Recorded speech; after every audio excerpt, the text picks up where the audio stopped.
Intensive et ses dérives cristallisent toutes les attentions cette semaine. Certains éleveurs ont fait depuis longtemps des choix surprenants.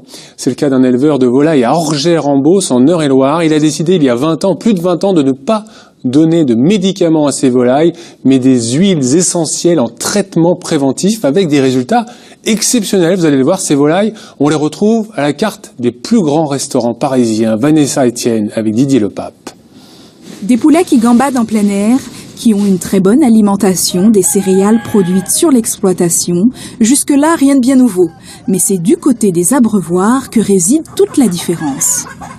Là, dans cette eau, il y a des huiles essentielles. Exactement. Et ça sert à quoi? Ça a différentes vertus. Suivant les jours de la semaine, il va y avoir des huiles essentielles pour certaines vertus, le lendemain pour d'autres vertus. Il faut absolument que la volaille ait consommé la même huile essentielle en 24 heures. Didier Grandvillain, agriculteur depuis 25 ans, utilise plusieurs mélanges. Par exemple, l'huile essentielle de thym, de reine des prés et d'olivier sont utilisées pour la digestion des volailles. Si on a des plumes bien soyeuses, bien lisses, bien brillantes, ça veut dire que votre volaille, elle est de qualité. J'ai amélioré ça avec l'utilisation des huiles essentielles.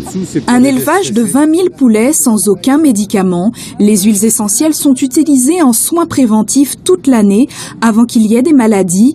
L'abattage se fait après 110 ou 120 jours. Une viande de qualité déjà récompensée. Alors ce produit a été soumis à des tests au niveau gustatif et qualitatif. Et c'est ainsi qu'il a reçu la médaille d'argent au concours agricole général. Parisienne, l'un de leurs plus célèbres clients est le restaurateur étoilé Guy Savoy.